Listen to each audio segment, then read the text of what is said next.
Saudaraku, hari ini kita akan masuk di dalam satu seri khotbah baru. Judulnya adalah New Depth in the Holy Spirit. Kedalaman yang baru di dalam Roh Kudus, bersama dengan Roh Kudus. Jadi hari ini kita akan belajar tentang Roh Kudus.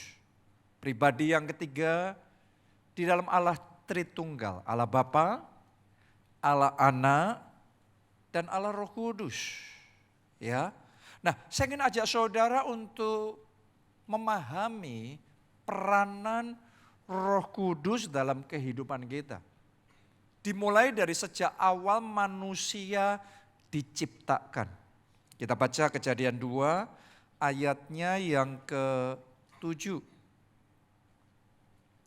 Ketika itulah Tuhan Allah membentuk manusia itu dari debu tanah dan menghembuskan nafas hidup ke dalam hidungnya. Demikianlah manusia itu menjadi makhluk yang hidup. Nah, yang harus Anda mengerti adalah ketika Tuhan membentuk manusia dari debu tanah, Dia sudah membangun manusia lengkap, ya, dari ujung kepala sampai ujung kaki, lengkap dengan tangannya, kakinya. Pada waktu itu manusia belum hidup. Semuanya sudah lengkap, sudah ada, tapi belum bergerak, belum hidup. Baru ketika Allah menghembuskan nafas hidup. Dalam Alkitab bahasa aslinya itu sebenarnya artinya kayak Allah mengimpartasikan sebagian dari dirinya. Sebagian dari rohnya yang hidup itu dihembuskan masuk di dalam manusia, maka dicatat di sana tadi, manusia itu menjadi makhluk hidup. Nah, nafas hidup inilah Roh Kudus. Ya. Jadi hari ini saya berdoa Roh Kudus yang sama, nafas hidup yang sama dihembuskan di dalam kehidupan saudara. Karena ketika nafas hidup itu dihembuskan, Roh Kudus itu berhembus masuk di dalam hidup saudara, maka kehidupan rohanimu akan hidup, akan jadi on. Dimensi rohmu akan terbuka. Dan pertumbuhan rohani akan terjadi. Ada banyak orang Kristen ke gereja, kelihatannya aktif di luar, tapi di dalamnya off. Di dalamnya mati. Gak ada pertumbuhan rohani. Doa saya sementara firman ini disampaikan, Roh Kudus berhembus dalam hidup saudara. Mulai hari ini ada pertumbuhan rohani yang nyata, ada pertumbuhan iman yang nyata, ada pertumbuhan di dalam hubungan pribadi saudara dengan Tuhan. Mulai hari ini kehidupan roh saudara bertumbuh. Sadarkah saudara, ketika Roh Kudus berhembus, nafas hidup itu berhembus dalam hidup kita, maka segala sesuatu yang mati juga bisa dihidupkan kembali. Pengharapan yang mati bisa dihidupkan kembali. Kadang-kadang dalam hidup kita punya pengharapan keluarga kita begini. Kita punya pengharapan pernikahan kita bisa diselamatkan. Kita punya pengharapan pekerjaan kita, keuangan dan lain sebagainya. Tapi pada akhirnya kita melihat realita berbeda. Akhirnya pengharapan itu mati. Doa saya hari ini setiap pengharapan yang mati dihembusi oleh Roh Kudus. Sehingga yang mati itu jadi hidup kembali. Oke, sama seperti manusia harus terima nafas hidup dulu. Sehingga yang tadinya tidak bergerak sekarang bergerak. Tadinya tidak ada nyawanya walaupun sudah lengkap semua organ tubuhnya. Tapi belum bernyawa. Begitu terima hembusan itu, maka sekarang nyawanya ada. Mulai hari ini kehidupan ada. Mulai hari ini setiap impian yang mati dihidupkan kembali. Mulai hari ini setiap sukacita yang sudah mati dalam hati saudara dihidupkan kembali. Mulai hari ini pekerjaan saudara dihidupkan dihidupkan kembali. Keuangan saudara dihidupkan kembali. Pelayanan saudara dihidupkan kembali. Kelompok saudara dihidupkan kembali. Ibadah ini dihidupkan kembali. Gereja ini dihidupkan kembali oleh Roh Kudus. Jadi saudara harus tahu, ini Roh Kudus membuat yang mati jadi hidup. Lanjutkan pembacaan kita di Roma 15 ayat 19a. Oleh kuasa tanda-tanda dan mujizat-mujizat dan oleh kuasa Roh Kudus. Nah, dalam bahasa Inggrisnya kata dan itu sebenarnya dannya enggak ada. Kita baca ya dalam King James Version. Ditulis begini, through mighty signs and wonders. Jadi tanda-tanda yang besar dan wonders. Wonders itu adalah keajaiban. Wonders itu adalah mujizat. Ya, Anda lihat itu. By the power of the Spirit of God. Jadi ternyata yang namanya tanda-tanda ajaib, yang namanya mujizat-mujizat besar, itu terjadinya by the power of the Spirit of God. Siapa di sini yang mau dalam hidup saudara mujizat terjadi, tanda-tanda keajaiban terjadi? Boleh lambaikan tangan saudara. Itu terjadinya kalau Roh Kudus bekerja. Hari ini saya berdoa, Roh Kudus yang sama yang bekerja 2000 tahun yang lalu. Roh Kudus yang sama bekerja saat ini juga di dalam hidup saudara, sehingga ada mujizat terjadi, sehingga ada keajaiban juga terjadi. Saya berdoa oleh kuasa Roh Kudus, kesembuhan ilahi terjadi. Oleh kuasa Roh Kudus, hal-hal yang tidak mungkin, yang terlalu besar buat saudara, yang tidak mungkin jadi mungkin. Oleh kuasa Roh Kudus yang tidak ada jadi ada. By the power of the Spirit of God. Jadi sementara Anda dengar khotbah ini, Anda doa di dalam hati saudara, Holy Spirit, Roh Kudus, nyatakan kuasamu. Karena ketika dia nyatakan kuasanya, keajaiban terjadi, mujizat terjadi, tanda-tanda ajaib terjadi. Lanjutkan lagi. Sekarang apa yang dikatakan Yesus tentang Roh Kudus? Ya. Yohanes 7 ayat 38 sampai 39.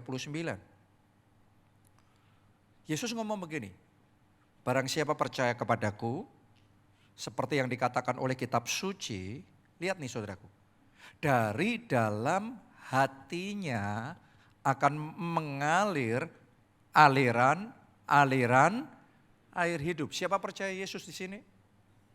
Yesus ngomong, dari hati saudara ada aliran air hidup. Pertanyaannya gini, aliran air hidup itu maksudnya apa?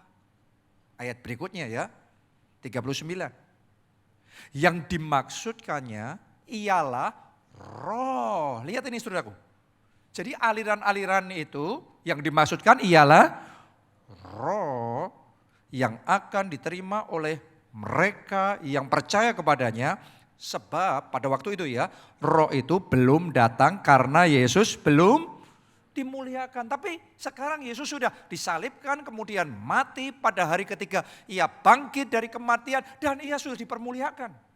Kemudian pada hari Pentakosta Roh Kudus sudah diberikan, roh itu sudah datang.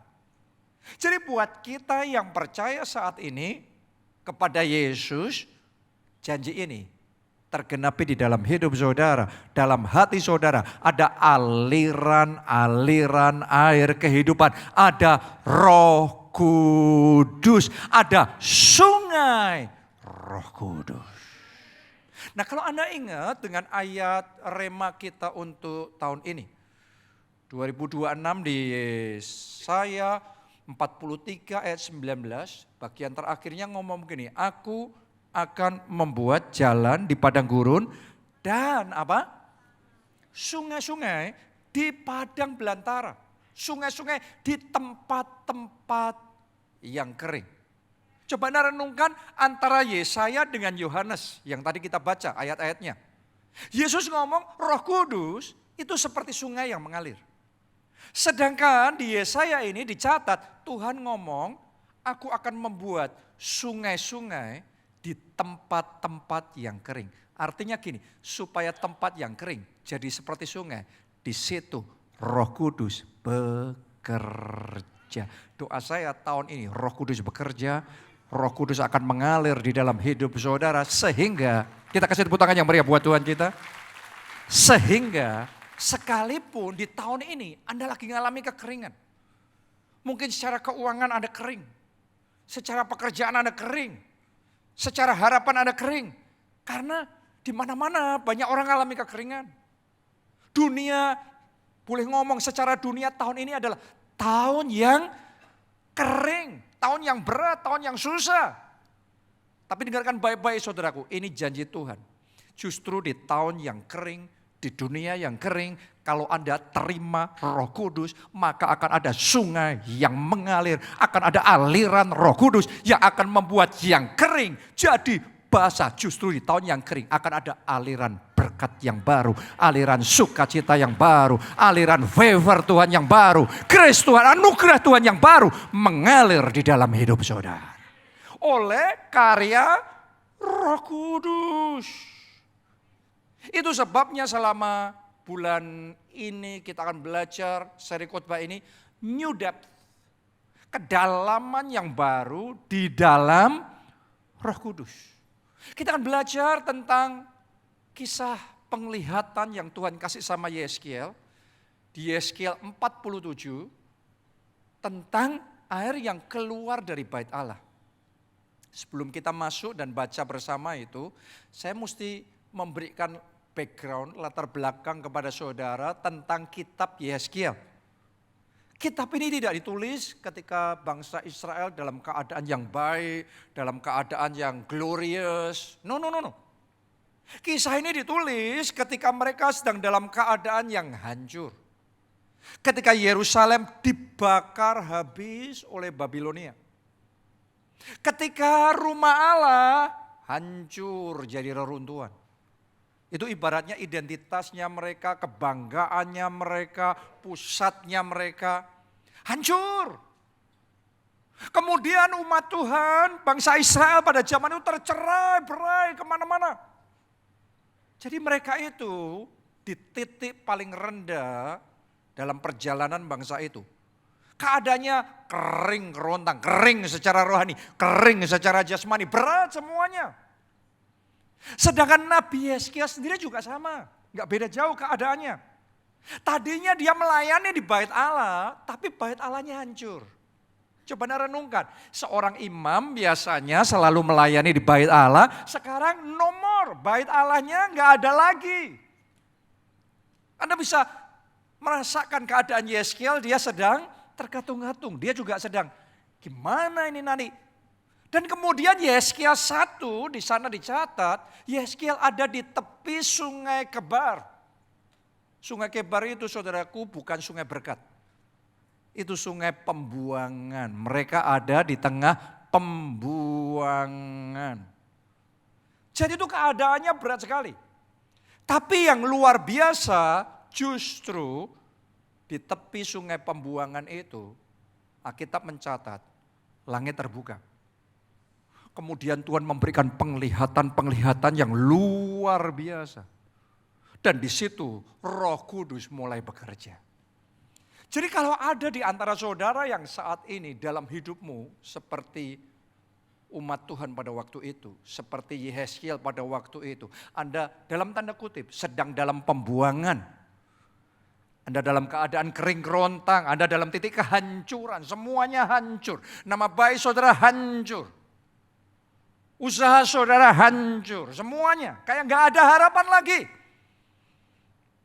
Saya percaya Roh Kudus mau bicara sesuatu kepada saudara. Dan tangkap, lihat, aku hendak melakukan sesuatu yang baru di dalam kehidupanmu. Jadi di momen ini justru di titik paling rendahnya mereka, di situ Tuhan berkarya. saya melihat dengan mata iman saya. Di titik paling susah tahun 2026 ini akan ada orang-orang di tempat ini. Tahun ini Tuhan akan berkarya. Tahun ini Tuhan akan memanifestasikan dirinya nyata dalam hidup saudara. Tahun ini langit akan terbuka dan anugerahnya akan dicurahkan atas hidup saudara. Amin. Mari sekarang kita baca Yehezkiel 47. Mari kita lihat penglihatan yang Tuhan kasih sama Nabi Yehezkiel ini. Ayat 1. Kemudian ia membawa aku kembali ke pintu bait suci. Dan sungguh ada air keluar dari bawah ambang pintu bait suci itu. Dan mengalir menuju ke timur. Sebab bait suci juga menghadap ke timur. Dan air itu mengalir dari bawah bagian samping kanan dari bait suci itu sebelah selatan mezbah. Coba Anda lihat ini. Padahal secara jasmani bait suci sedang hancur. Tapi di dalam penglihatan yang Tuhan kasih, bait sucinya megah sekali. Kadang-kadang itulah cara Tuhan bekerja. Beda dengan keadaan kita kontras. Kitanya sedang hancur, tapi janji Tuhan ngomong, kesembuhan akan terjadi. Pemulihan akan terjadi. Hidup kita semuanya sedang gelap, tapi rema yang Tuhan kasih terang. Kemuliaan Tuhan terang, bangkitlah menjadi teranglah sebab terangmu datang. Kemuliaan Tuhan terbit atasmu. Jadi kadang-kadang itu yang Tuhan kerjakan dalam hidup kita. Makanya firman Tuhan juga ngomong biarlah yang tidak berdaya berkata aku pahlawan. Jadi apapun keadaan saudara hari ini jangan hanya melihat dengan mata jasmani. Karena kalau cuma melihat dengan mata jasmani, Yehezkiel hopeless. Bait suci sudah runtuh. Buat seorang imam itu sudah hopeless banget. Tapi walaupun secara jasmani hopeless, dia melihat dengan mata imannya. Dalam penglihatan itu, bait sucinya dibangun kembali dengan megah. Bahkan dari bait suci ada aliran-aliran air. Saya percaya itu aliran Roh Kudus. Saya percaya itu yang akan terjadi dalam hidup saudara. Anda mulai hari ini tidak hanya berjalan dengan mata jasmani, tapi saudara berjalan dengan iman. Dalam nama Yesus, mata rohani saudara diurapi dan dicelikan oleh Tuhan. Yang Anda lihat janji Tuhan, yang Anda pegang rema Tuhan, yang Anda percaya firman Tuhan. Dan doa saya tahun ini bukan jadi tahun yang kering. Sekalipun secara jasmani tahun ini tahun yang kering. Tapi dengan iman kita katakan tahun ini tahun keajaiban. Tahun ini keajaiban baru terjadi. Tahun ini akan ada kemenangan-kemenangan. Tahun ini akan ada kedahsyatan Tuhan dalam hidup kita. Amin. Mari kita lanjutkan ayat yang ketiga. Sedang orang itu pergi ke arah timur dan memegang tali pengukur di tangannya. Ia mengukur 1000 hasta dan menyuruh aku masuk ke dalam air itu. Maka dalamnya sampai di pergelangan kaki, di mata kaki. Jadi Yehezkiel disuruh ngikutin aliran air yang keluar dari ambang pintu bait Allah itu 1000 hasta. Terus setelah itu suruh ngukur, suruh masuk di situ. Ternyata tingginya semata kaki. Lanjutin lagi. Ayat 4. Ia mengukur 1000 hasta lagi dan menyuruh aku masuk sekali lagi dalam air itu. Sekarang sudah sampai di lutut. Jadi kedalamannya sama atau lebih dalam? Boleh enggak semuanya katakan lebih dalam? Boleh enggak dari hati saudara katakan aku mau lebih dalam? Oke? Ayat yang berikutnya. Kemudian ia mengukur 1000 hasta lagi dan menyuruh aku ketiga kalinya masuk ke dalam air itu. Sekarang sudah sampai di pinggang. Dari pergelangan kaki ke lutut. Sekarang sudah sampai di pinggang. Sekali lagi ia mengukur 1000 hasta lagi. Sekarang air itu sudah menjadi sungai di mana aku tidak dapat berjalan lagi sebab air itu sudah meninggi sehingga orang dapat berenang, suatu sungai yang tidak dapat diseberangi lagi. Doa saya, sungai Roh Kudus dalam hidup saudara, walaupun dimulainya kedalamannya cetek, kedalamannya hanya sepergelangan kaki, tapi doa saya itu tidak tetap sama terus. Doa saya lebih dalam dan lebih dalam lagi sampai sungai Roh Kudus seperti sungai yang mengalir deras dan nyata alirannya di dalam kehidupan saudara. Siapa mau ngalami itu? Kita kasih tepuk tangannya yang paling meriah buat Tuhan kita. Tapi Anda harus tahu bahwa sungai itu dimulai dari bait Allah, source-nya tuh. Sumbernya tuh di situ. Dapatnya sungai itu, Yeskiel, itu dimulai dari bait Allah. Karena itu saya mau ngomong sama saudara, jangan jauh-jauh dari source-nya, sumbernya. Jangan, Alkitab ngomong jangan jauhkan dirimu dari pertemuan-pertemuan ibadah. Bait Allah di sini bicara tentang hadirat Allah. Bait Allah ini bicara tentang rumah Allah, gereja Tuhan. Saya percaya di tempat ini ada hadirat Tuhan. Saya percaya di tempat ini ada sungai Roh Kudus. Saya percaya di tempat ini ada aliran rema, aliran karya Roh Kudus yang siap untuk dinyatakan di dalam hidup saudara. Dan sementara Anda terus berjalan dan masuk dan mengikutinya, nanti Anda akan melihat. Yang pertama ya, sungai Roh Kudus itu dinamis. Anda kalau mengikuti sungai Roh Kudus, dia enggak monoton. Yang tadinya sepergelangan kaki enggak terus sepergelangan kaki. Tapi akan ada kedalaman baru. Akan ada lagi kedalaman yang baru lagi dan terus dibawa lebih dalam dan semakin dalam. 40 tahun lebih saya berjalan bersama dengan Roh Kudus. Dan saya boleh bersaksi sama saudara, tidak pernah membosankan. Kalau Anda menemukan bahwa membaca Alkitab membosankan dan membuat ngantuk, ada yang salah dengan cara saudara membaca Alkitab. Kalau Anda menemukan bahwa yang namanya doa, itu kayaknya kok berat, Anda perlu dipaksa untuk berdoa. Mari saya beritahu saudara, ada yang salah dengan cara saudara untuk berdoa. Kalau saudara mengalir di dalam sungainya Roh Kudus, saya yakinkan saudara, Tuhan akan membuat saudara masuk pada kedalaman yang baru dan pengalaman yang baru dan hal-hal yang baru yang sangat exciting, yang sangat menakjubkan, yang belum pernah Anda alami sebelumnya di dalam kehidupan saudara. Sementara saya buka Alkitab saya, Alkitabnya sama, belajar ayat-ayatnya sama, bukunya enggak ganti, bukunya yaitu. Tapi Alkitab yang sama selalu saja ada kedalaman baru. Tadinya baca ayat yang sama, kedalamannya sepergelangan kaki. Sekarang baca ayat yang sama, selutut. Sekarang baca ayat yang sama, sepinggang. Sekarang seperti sungai unlimited. Ayatnya sama, tapi peremaannya baru, pewahyuannya baru, penyingkapannya baru, aplikasinya baru. Yang Tuhan bicara sesuatu yang fresh. Makanya Alkitab itu buku yang paling exciting, walaupun cuma hitam putih. Tapi dia buku kehidupan. Buat sebagian orang Kristen, Alkitab itu buku obat tidur.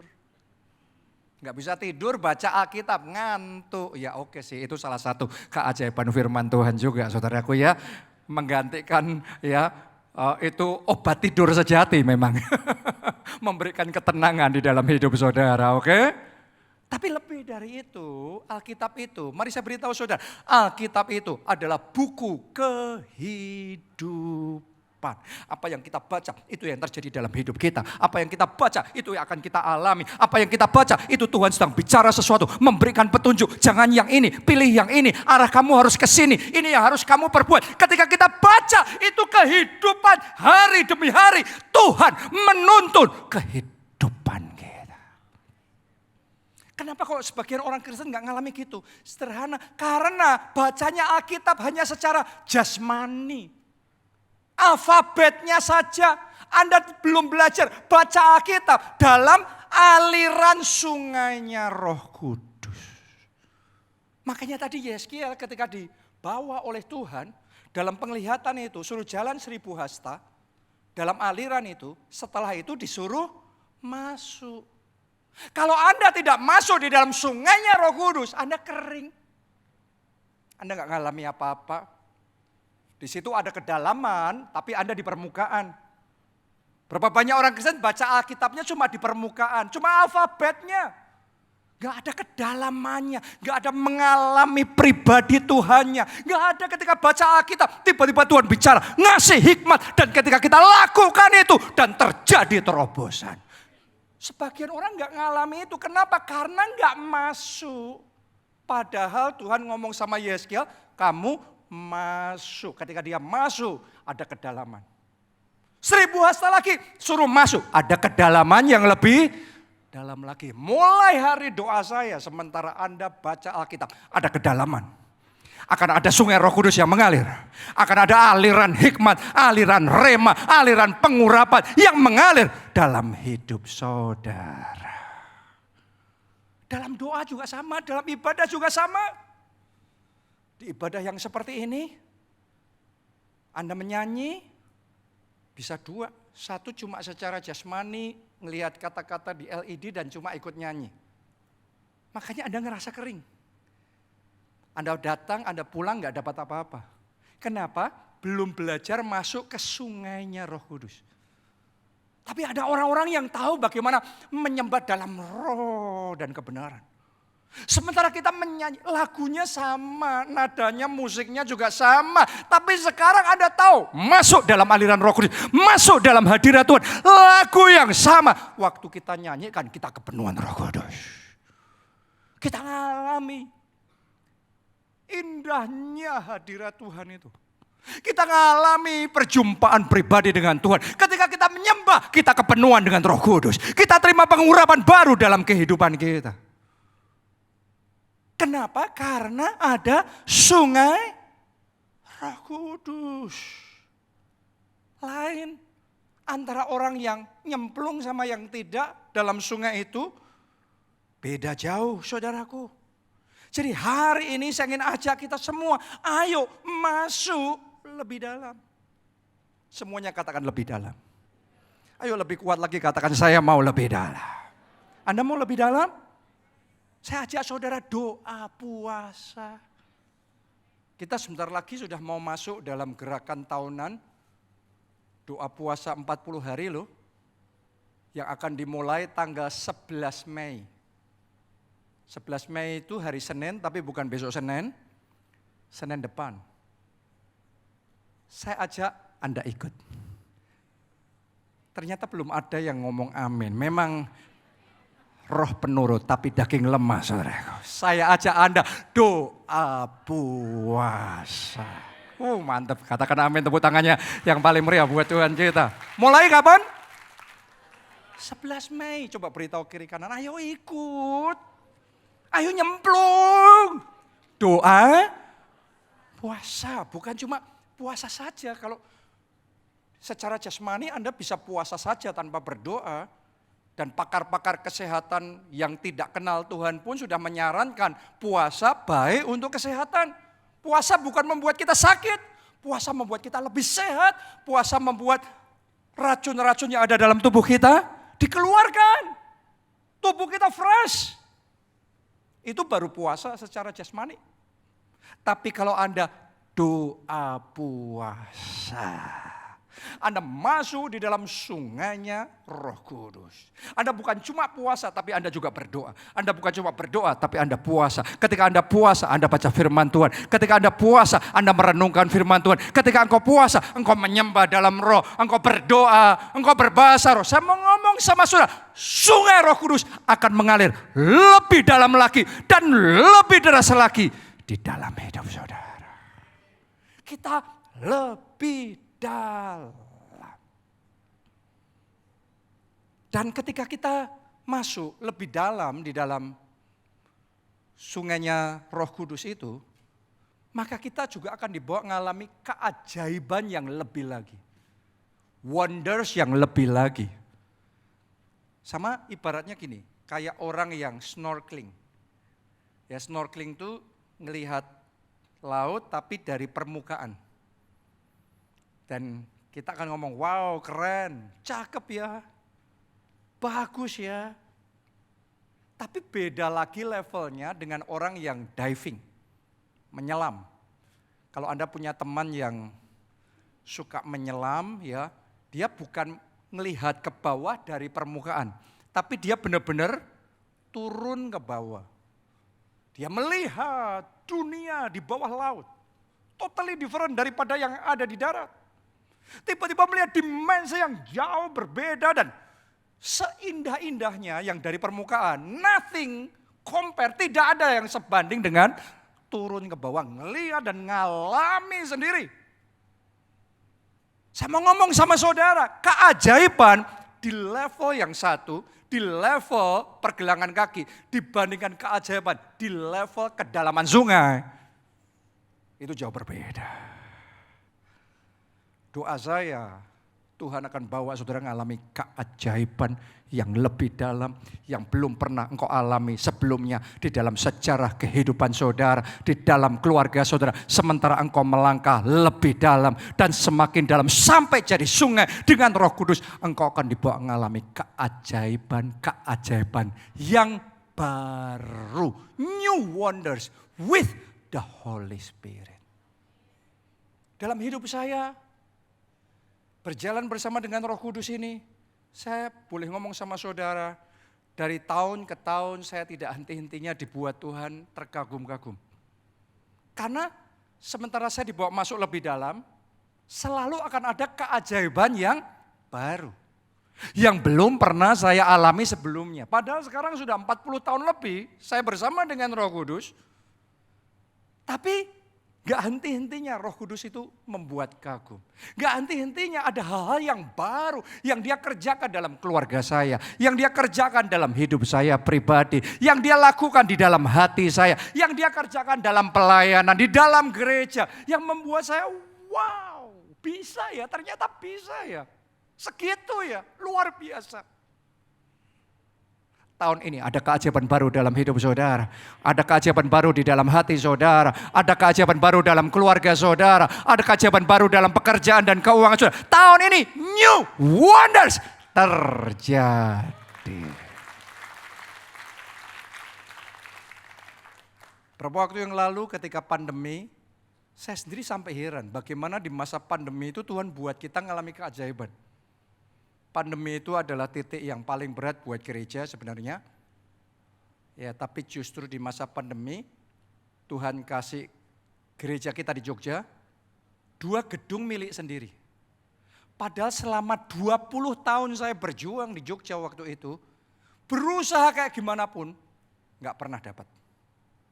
Tapi di masa pandemi justru Tuhan kasih. Waktu saya ngelihat itu, saya merenungkan itu, saya ngomong ajaib memang. New wonders. Dalam keadaan normal, dalam keadaan baik kita berjuang sampai segitunya, enggak bisa. Dalam keadaan kita enggak berdaya, Tuhan kasih. Akan ada orang-orang di tempat ini, justru dalam kelemahanmu, kuasa Tuhan sempurna. Pertolongannya akan nyata, tangannya akan bertindak di dalam kehidupan saudara. Amin. Di Jakarta kan juga sama, waktu pandemi, justru Tuhan suruh kita bangun gedung gereja Haleluya Center di PIK. Bukan karena kita sudah punya dana. Literally, Maret 2020 itu lockdown. Kalau kita lihat di rekening gereja kita, simpenan semuanya dikumpulin. Saya boleh ngomong almost zero. Zero, nol saudaraku. Dengan dana nol kita disuruh membangun gedung 9 lantai. Manusia ngomong itu impossible. Nggak mungkin, bisa. Tapi ternyata mujizat 5 roti dan 2 ikan memberi makan 5.000 orang dan sisa 12 bakul masih terjadi loh sampai hari ini. Justru di masa kita nggak berdaya, di masa kita nggak ada dana, gedung itu jadi. Buat saya ini ajaib. Saya melihat dengan mata iman saya akan ada orang-orang di tempat ini yang tahun ini Anda akan mulai berkata, mulai hari ini Anda akan berkata, ajaib, ajaib yang Tuhan lakukan dalam hidupku sungguh-sungguh dahsyat, ajaib. Dan semuanya itu saudaraku dimulai dengan langkah awal. Sentuhan pertama. Sama seperti Yeskiel tadi. Journey-nya dia, perjalanannya dia gak langsung arusnya seperti sungai. Benar apa tidak? Selalu mulainya langkah pertama. Kedalamannya seberapa tadi? Sepergelangan kaki. Pengalaman kita sama Roh Kudus selalu dimulai dari zaman pertama. Doa saya hari ini, Anda mengalami zaman Tuhan dalam hidup saudara. Doa saya hari ini saudara ambil keputusan untuk mulai berjalan lebih dalam lagi bersama dengan Roh Kudus. Karena itu ambil keputusan untuk melangkah lebih dalam. Saya tantang saudara. Sekali lagi, doa puasa. Ayo ikut doa puasa 40 hari. Saya juga tantang saudara di bulan Mei ini, kan tanggal 11 Mei, Senin depan kita doa puasa ya, mulai. Hari Kamisnya itu 14 Mei, KKR kenaikan Tuhan Yesus. Mulai Jumatnya sampai 10 hari, KKR kenaikan Tuhan Yesus. Itu akan jadi 10 hari pengurapan, 10 hari kepenuhan Roh Kudus, 10 hari kita dibawa masuk dan saya percaya dari hari ke hari akan lebih dalam lagi. Lebih dalam lagi, lebih dalam lagi. Kedalaman yang tadinya semata kaki sekarang akan jadi selutut. Setelah itu akan jadi sepinggang. Setelah itu akan jadi seperti sungai. Itu yang dialami murid-murid Yesus sampai Pentakosta terjadi, mereka 10 hari di loteng atas Yerusalem. Mereka berdoa, mereka mengalami kepenuhan Roh Kudus, mereka berjalan 1000 hasta lagi. Saya ajak saudara bayar harga. Ikut KKR 10 hari, bayar harga juga, bayar harga waktu, tenaga dan semuanya. Karena itu harus jalan 1000 hasta. 1000 hasta itu sekitar 500 meter. Saudaraku, Tuhan suruh Anda jalan 500 meter, bukan 500 kilometer. Kalau 500 kilometer kayaknya mulu-mulu banget, nggak mungkin bisa. Dan bukan 5 meter juga. Terlalu pendek. Tuhan kasih Anda satu skala yang kita butuh bayar harga, tapi masih bisa dilakukan. Bayar harga. Saya ajak saudara yang belum pernah terima Yesus sebagai Tuhan dan Juru Selamat, ambil langkah pertama, buka hati saudara, undang Yesus masuk jadi Tuhan dan Juru Selamatmu secara pribadi. Anda yang selama ini datang ke gereja ibadah minggu, tapi Senin sampai Sabtu kosong. Doa saya, Anda ambil komitmen di hadapan Tuhan, doa pribadi tiap hari. Bahkan seperti yang diajarkan Yesus kepada murid-muridnya tentang berdoa, Yesus ngajarin doa 1 jam. Doa 1 jam, bayar harga. Dan sementara Anda lakukan itu, saya percaya perjalanan pertama dimulai arus Roh Kudus, aliran Roh Kudus dimulai. Dan keajaiban-keajaiban baru akan dimulai juga dalam hidup saudara.